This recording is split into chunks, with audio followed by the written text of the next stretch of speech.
به نام خدا. دوستان عزیز، بزرگواران گرامی، در خدمت شما هستیم با یک ویدیوی دیگه از گراماتیک ترینینگ. Verben mit Präpositionen. Welche Präpositionen passen ergänzen Sie die Präpositionen und den Kauses Akkusativ und Dativ. یعنی بگین که در واقع اون پرپوزیسیون با آکوزاتیو میاد یا داتیف. مثل ان یعنی به، auf روی، فور یعنی برای، میت یعنی با، ناخ یعنی در واقع به سوی، او و یعنی درباره، اوم یعنی دوره، فون یعنی از، سو یعنی به و با یعنی به نزد در واقع، که معانی مختلفی هم دارن. مثلا achten auf Akkusativ یعنی توجه کردن به، anfangen mit Dativ یعنی شروع کردن با یا شروع کردن از، antworten auf Akkusativ یعنی پاسخ دادن به، aufpassen auf Akkusativ یعنی مراقبت کردن از یا مراقب چیزی بودن، sich aufregen über Akkusativ یعنی هیجان زده، ناراحت شدن از یه چیزی، sich bedanken für Akkusativ یعنی بابت چیزی تشکر در واقع کردم. بعد sich bedanken مثلا میتونیم از ظاهر می‌نویسیم sich bedanken درست bei به اضافه داتیف. خب این فرمت رو هم ما میتونیم استفاده کنیم، sich bedanken bei به اضافه در واقع داتیف، که این دوستان به معنی از کسی تشکر کردن. بعدش میگه beginnen mit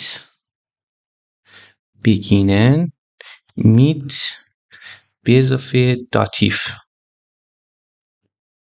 یعنی شروع کردن با. بعدش میشه sich beschweren über Akkusativ. sich beschweren über به اضافه اکوزاتیو. این فرمت هم هستش، یعنی شکایت کردن از چیزی. یک فرمت دیگه هم هست، می‌نویسیم sich beschweren درست bei به اضافه داتیف. این فرمت هم هستش که این فرمت یعنی بای داتیف یعنی از نزد کسی شکایت کردن، sich beschweren. خب این رو هم نوشتیم خب sich میشه bewerben به اضافه اکوزاتیف، sich bewerben به اضافه اکوزاتیف. این فرمت یعنی که دوستان عزیز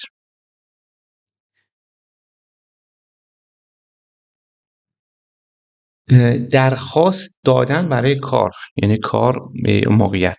بیتن درست، اون به اضافه اکوزاتیف، بیتن با اون میاد به اضافه اکوزاتیف، یعنی که خواهش یا درخواست کردن برای. میگیم denken for به اضافه اکوزاتیف، یعنی فور همیشه با در واقع اکوزاتیو میاد، یعنی بابت چیزی تشکر کردن. دیسکوتیکن، خب دنکن یه فرمت دیگه هم داره، میگیم دنکن درست ان به اضافه اکوزاتیو. اینم میشه، این فرمت رو هم میشه استفاده کرد، ان اکوزاتیو یعنی به جای خالی فکر کردن، چیزی را فکر کردن. دیسکوتیکن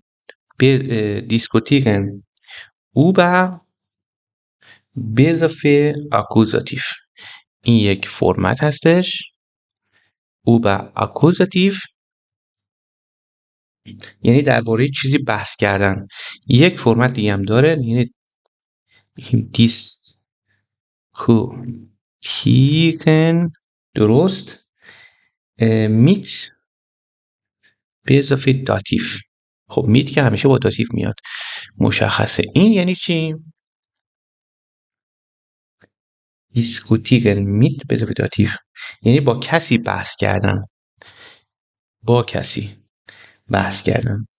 میگیم einladen سو به اضافه داتیف. einladen با سو به اضافه داتیف میاد. خب این یعنی چی؟ دعوت کردن به. سو همیشه با داتیف میاد معمولا.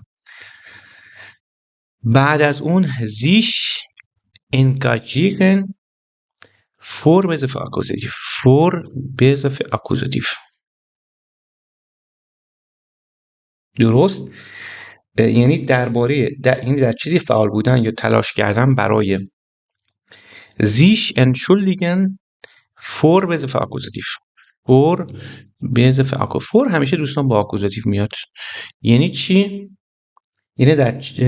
یعنی بابت چیزی عذرخواهی کردن.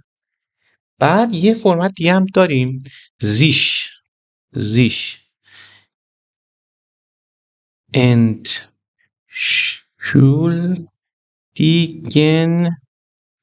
درست by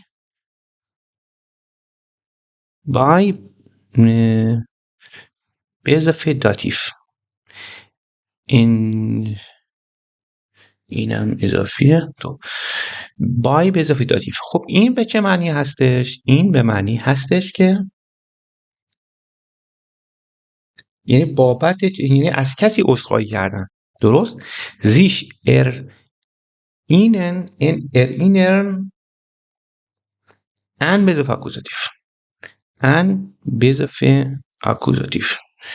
sich erinnern ان به اضافه اکوزاتیف یعنی به یاد آوردن.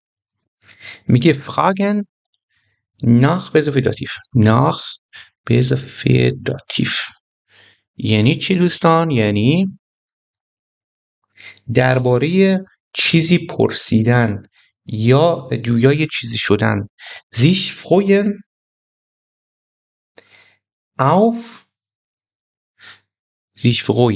auf به اضافه این خیلی مهمه اکوزاتیف. درست؟ sich freuen über به اضافه اکوزاتیف یعنی در هر حالت با اکوزاتیف میاد یا auf اکوزاتیف یا über اکوزاتیف.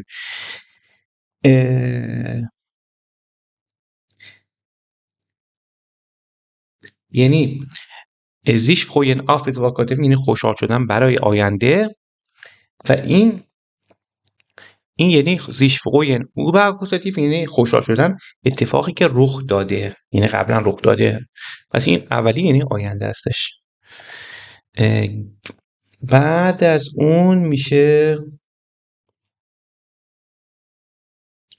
gehören zu gehören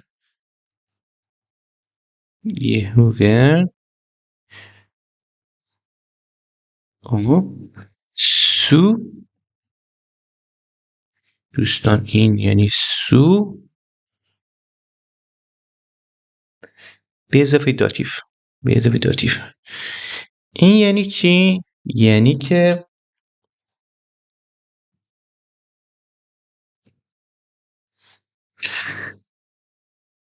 این یعنی متعلق بودن به. بعد از اون میشه sich gewohnen an به اضافه اکوزاتیف. ان به اضافه اکوزاتیف یعنی چی؟ یعنی عادت کردن به. glauben ان به اضافه اکوزاتیف. ان به اضافه اکوزاتیف. مثلا میگیم ich glaube an dich یعنی من بهت در واقع باور دارم یعنی باور داشتم به. gratulieren zu به اضافه داتیف. سو به اضافه داتیف یعنی چی؟ یعنی که بابت چیزی تبریک گفتن. هوفن auf بذف اکوزاتیف. auf بذف اکوزاتیف. مثلا میگیم ایش هوفه auf بذف auf dich مثلا. این امید داشتم به. بعد از اون sich informieren über بذف اکوزاتیف. über بذف اکوزاتیف. درباره چیزی اطلاعات کسب کردن و همون sich informieren درست by به اضافه داتیو by به اضافه داتیو یعنی از کسی اطلاعات گرفتن، یعنی از کسی اطلاعات گرفتن. زی خب اینم از این sich interessieren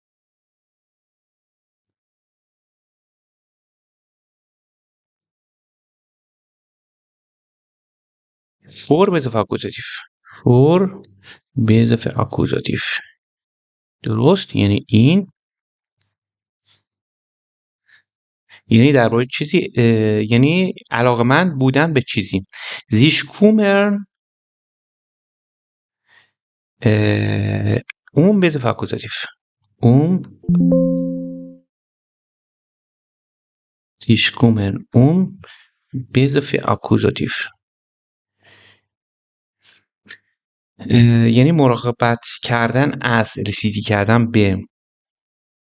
بعد میگه لاخن، بعد میگه لاخن او به اکوزاتیو به اضافه اکوزاتیو لاخن او به اکوزاتیو. این یعنی که خندیدن به یا مسخره کردن. ناخدنکن او به اضافه اکوزاتیو به اضافه اکوزاتیو یعنی چی؟ یعنی در واقع چیزی فکر کردن. پسن سو به اضافه چی دوستان؟ داتیو یعنی مناسب بودن، یعنی جور در آمدن با. reagieren auf به اضافه اکوزاتیو auf به اضافه اکوزاتیو چیزی را واکنش نشان دادن، یعنی واکنش نشان دادن به. شیکن ان به اضافه اکوزاتیو ان به اضافه مثلا میگیم شیک اندیش درست، یعنی اظهار کردن به. sprechen über به اضافه اکوزاتیو über به اضافه اکوزاتیو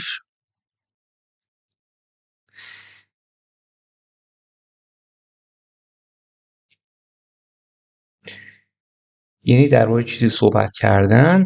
فون به اضافه داتیو sprechen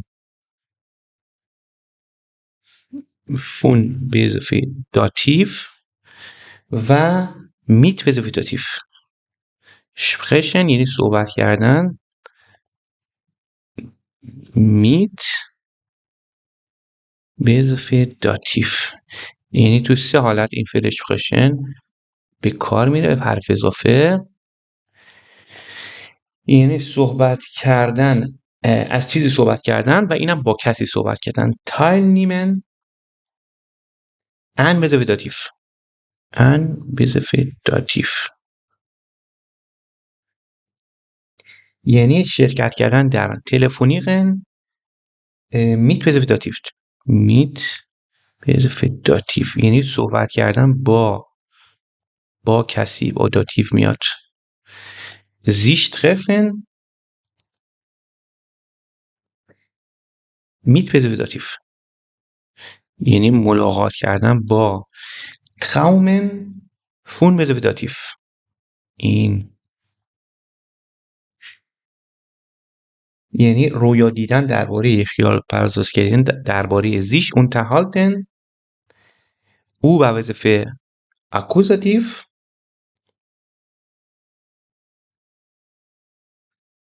یعنی چی؟ در مورد چیزی گفتگو کردن و sich unterhalten میت به اضافه داتیو این دوستان عزیز mit به اضافه داتیو یعنی با کسی صحبت کردن. sich verlassen یعنی اعتماد کردن به. auf به اضافه اکوزاتیو. auf به اضافه اکوزاتیو.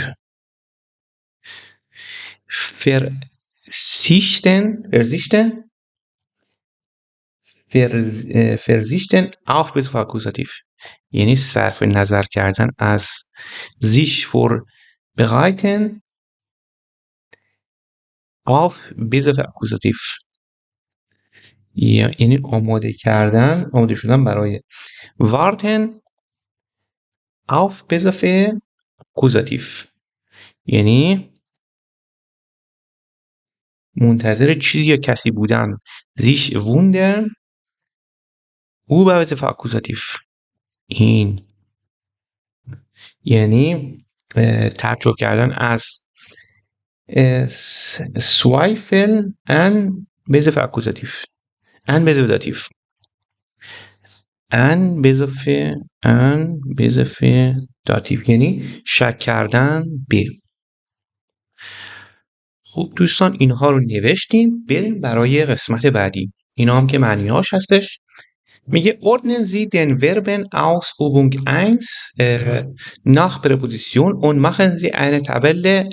Suchen Sie dann 10 Verben aus dem und schreiben Sie mit ihnen Sätze. مثلا دوستان عزیز برای ان میشه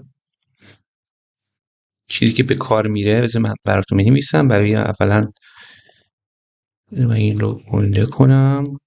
مثلا برای فعل denken یعنی فکر کردن. sich erinnern یعنی به یاد آوردن و sich gewohnen یعنی عادت داشتن و glauben an و schicken an رو به کار میره. مثلا برای auf یا اکوزاتیو achten auf antworten auf antworten auf بعد از اون aufpassen auf sich freuen auf hoffen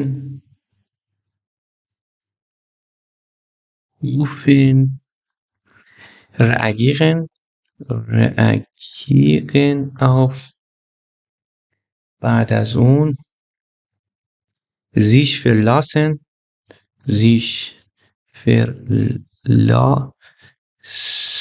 auf بعد از اون میشه verzichten یعنی صرف نظر کردن از و sich vorbereiten auf و warten auf اینا برای auf در واقع اکوزاتیو.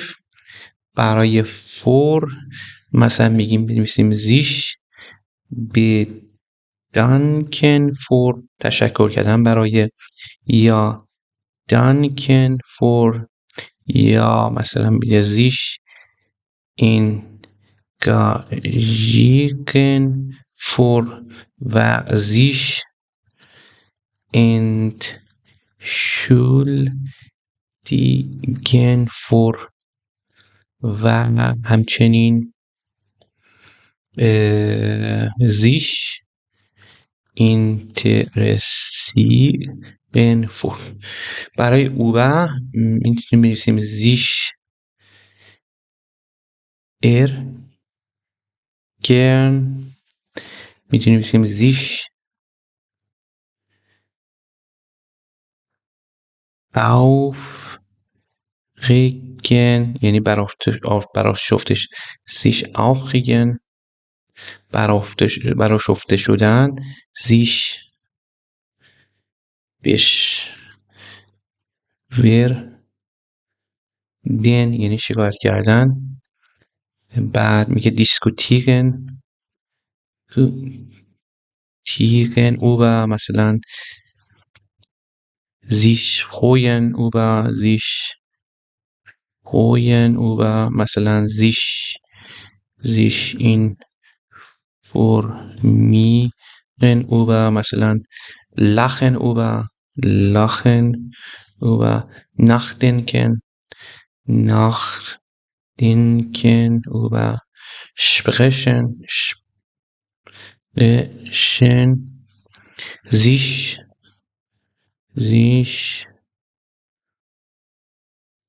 unterhalten و میتونیم بنویسیم همچنین sich wundern یعنی تعجب کردن درباره. برای در واقع دوستان عزیز میتونیم بنویسیم sich bewerben یا bieten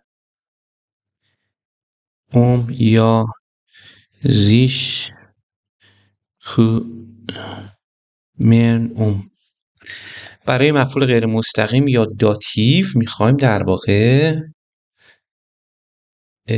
یک سری افعال رو بنویسیم. مثلا an مثل teil nehmen مثل zwei فعل یعنی شک کردن به. برای میت میتونیم بنویسیم anfangen mit beginnen mit diskutieren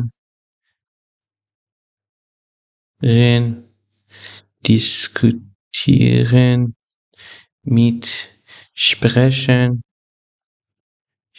mit telefonieren mit sich treffen mit و همچنین sich unterhalten mit یعنی گفتگو کردن با در واقع که با داتیو میاد. و ناخ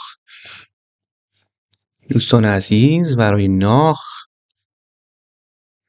میتونیم بنویسیم که fragen یعنی fragen رو میتونیم بنویسیم. برای فون میتونیم بنویسیم. برای این حالت میتونیم بنویسیم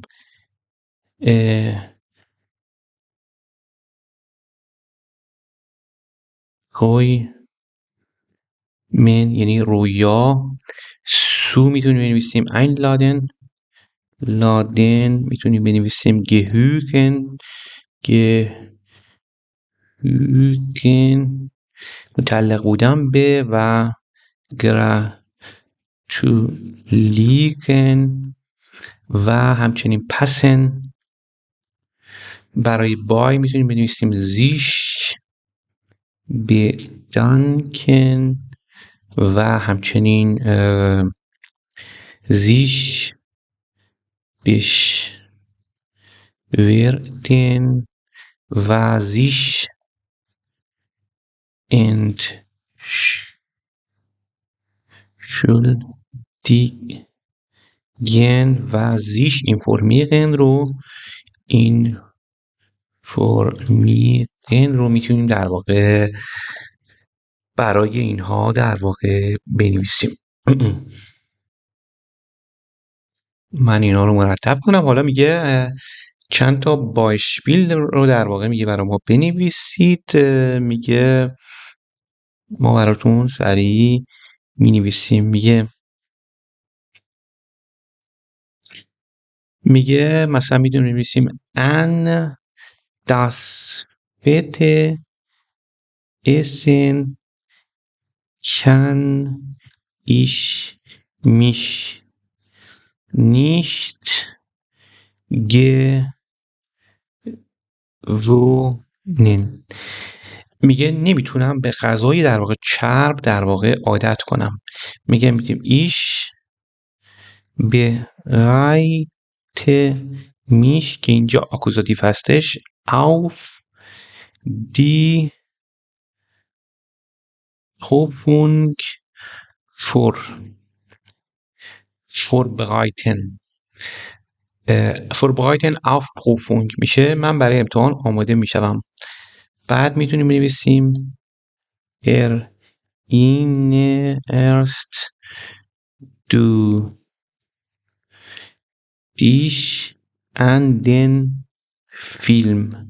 میگه فیلمو به خاطر داری در واقع. بعد میتونیم بنویسیم که ich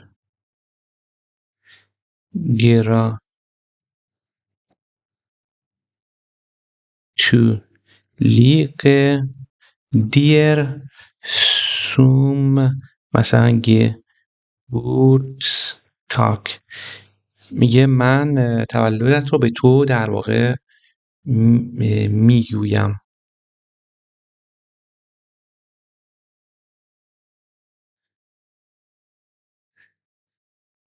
تبریک میگویم در واقع. بعد یه دونه دیگه هم میتونیم بنویسیم مثلا میگیم wir werden uns über die laute مثلا موزیک.